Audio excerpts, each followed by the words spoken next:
Bora te atualizar sobre o São Paulo? Existe algum risco de aquele fundo de Cotia ser reprovado pelo Conselho Deliberativo? Para completar, São Paulo versus LDU e muito mais. Fala aí pessoal, sou Jorge Nicola, bem-vindos a mais um vídeo do canal. Sempre bom ter vocês por aqui, sem perder tempo. Pedir para deixar like, se inscrever no canal e ativar as notificações. Bora direto pro giro de notícias sobre o São Paulo, que vai enfrentar um adversário bem chato, especialmente dentro de casa. A LDU tem aproveitamento bem legal contra clubes brasileiros nos últimos anos, tanto que não perde dentro de casa desde 2021.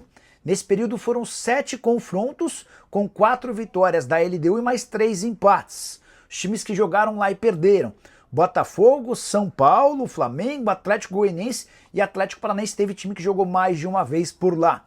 A última vez que a LDU foi derrotada por um clube brasileiro jogando em seu estádio a 2.850 metros acima do nível do mar foi o Grêmio. O tricolor venceu por 1-0 no jogo de ida das oitavas de final da Libertadores de 2021. Vale a lembrança de que São Paulo e LDU se enfrentam nessa quinta-feira, partida de ida no Equador. A volta acontece uma semana depois no Morumbi. Vou começar a responder aqui as perguntas. A primeira pergunta do Jean Gomes. Nicola, o atacante Eric do São Paulo que está emprestado para o Vitória volta em 26? Ô Jean, eu tenho quase toda a certeza que o Eric foi vendido para o Vitória. Deixa eu até fazer uma pesquisa. Se eu não me engano, ele até foi vendido por 5 milhões de reais. Esse era o preço que eu lembro de o negócio ter saído. Quer ver? Vitória anuncia retorno de Eric. O atacante tem contrato com São Paulo. Foi cedido ao Vitória sem preço de compra fixo. Não, você tem razão. Então vamos lá. Jogador de 27 anos. O Vitória anunciou nessa sexta o retorno de Eric, emprestado pelo São Paulo até o fim da temporada. O jogador de 27 anos volta ao clube rubro-negro após atuar em 2018 e 2019. O atacante, que tem contrato com o São Paulo até dezembro de 26, foi cedido ao Vitória sem preço de compra fixado. O Leão pagará um valor pelo empréstimo e arcará com 100% dos salários do atleta, tá? Então, para responder a sua pergunta se o Eric volta ao São Paulo no ano que vem, vai depender muito do que ele fizer no Vitória, para a gente entender se tem alguma chance. A verdade é que o São Paulo não tomou nenhuma decisão a respeito nesse momento da temporada. A gente está no mês de setembro, estou até abrindo a página do Eric para ver os números dele com a camisa do Leão. Jogador de 27 anos de idade, temporada de 32 jogos, 3 gols e 3 assistências. Pelo Vitória, são 24 jogos, 3 gols e 2 assistências, tem sido titular por lá, tá? Marcou gol contra o Palmeiras e contra o Atlético Mineiro, jogos recentes. Nos últimos 5 jogos foram 2 gols marcados. Deixa eu pegar mais participações. Para abafar o escândalo das recentes vendas, a diretoria de São Paulo vazou que espera arrecadar pelo menos 25 milhões de euros em Rodriguinho. O que você acha dessa lorota? Uma grande lorota. Chance nenhuma disso acontecer. Rodriguinho não vale hoje nem 10 milhões de euros. Tem melhorado, tem jogado relativamente bem, mas a jogar pelos valores que o São Paulo já vendeu, o Matheus Alves, o Lucas Ferreira, o William Gomes, o Henrique Moura e o próprio Ângelo, 6, 7 milhões de euros, e já corre o risco de o São Paulo vender o atleta, não tenho nenhuma dúvida disso, tá? São Paulo com medo de anunciar a venda do Henrique Carmo por medo de críticas. Bora repercutir esse assunto também.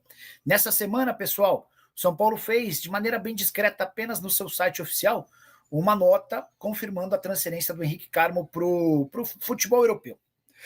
E aí, a nota tinha 4 parágrafos e tal, só que o padrão do São Paulo, ou de qualquer clube de futebol no Brasil, é fazer esse tipo de anúncio usando todas as redes sociais.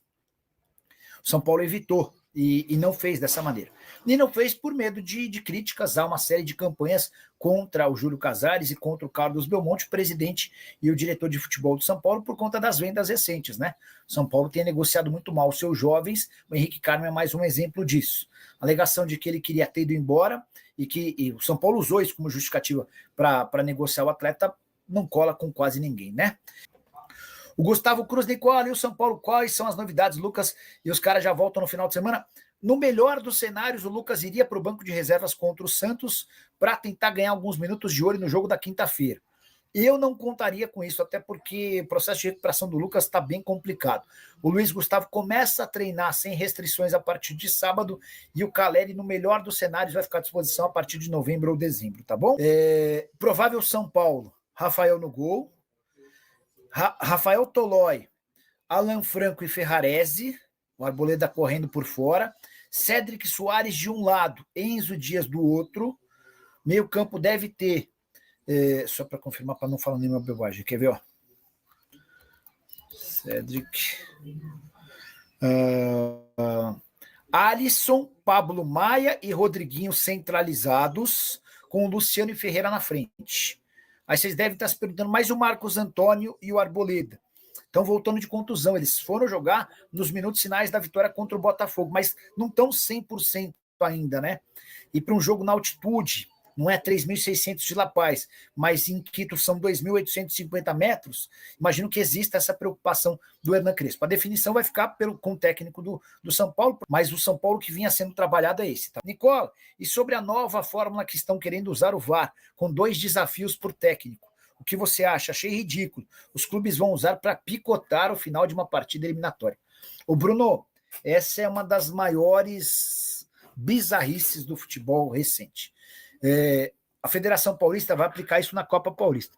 E a federação ela tem uma vantagem em relação às outras, ela costuma ser vanguardista, ela se antecipa às outras, enfim. Mas essa é uma grande bobeira. Não há por que conceder ao técnico direito a um desafio.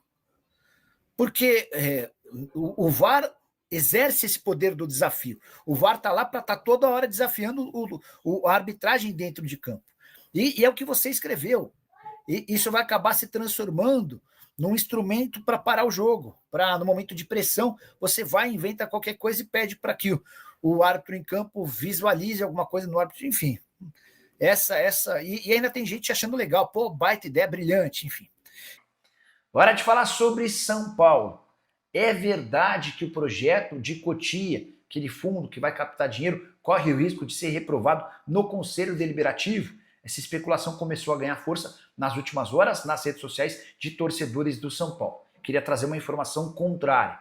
Júlio Casares se reuniu com líderes de grupos que o apoiam para explicar em detalhes como vai funcionar esse fundo, que conta com a participação confirmada da Galápagos e deve ter também Evangelos Marinax. São Paulo pretende captar 350 milhões de reais no mercado para aplicar na contratação dos principais jogadores de base de toda a América do Sul. Então, o craque da Argentina, o menino prodígio do Peru, o destaque sub-17 do Equador, todos esses atletas serão comprados pelo São Paulo, ainda na base, promovidos ao time principal e vendidos. Por que o São Paulo imagina que isso possa ser determinante? A ideia do São Paulo é ser ainda mais eficaz do que o Palmeiras em relação a categorias de base, mas ele precisa desse dinheiro aportado pela Galápagos e possivelmente pelo Marinax para ter a capacidade de buscar os principais jogadores sub-20 na América do Sul. A especulação dentro do São Paulo é de que esse projeto seria reprovado dentro do Conselho Deliberativo sob a alegação de que o São Paulo, mesmo com todas as dificuldades, conseguiu arrecadar 250 milhões de reais com vendas de atletas da base nesse ano. Qual seria a lógica de vender o percentual da base para a Galápagos ou para o Marinax em troca de um dinheiro parecido? São Paulo alega que se não fizer esse movimento, nunca será capaz de contratar os principais atletas sub-20 da América do Sul. E com isso, não será capaz, por exemplo, de desbancar o Palmeiras. Só para completar, nessa reunião que o Júlio Casares fez com líderes de grupos, ele teve a garantia de que todos vão apoiar. E nesse momento o São Paulo já entende ter, com alguma facilidade, metade mais um dos votos para aprovação dessa votação. O grupo Participação, que tem o Júlio Casares e o João Farias, assinou, prometeu apoio, assim como a Vanguarda de Marcelo Pupo e Leonardo Serafim, o grupo Legião de Carlos Belmonte, Vinícius Medeiros e Júnior Moreto, o Sempre Tricolor do Chapecó, o Força São Paulo, que é liderado por Dorival Decussô e Outen Aires, o Movimento SPFC de Antônio Donizete e Mara Casares. Todos esses grupos já demonstraram a intenção de votar a favor. Júlio só pretende marcar reunião no Conselho Deliberativo para tratar sobre o tema depois que conversar com todos os grupos políticos que integram e formam o Conselho Deliberativo do São Paulo.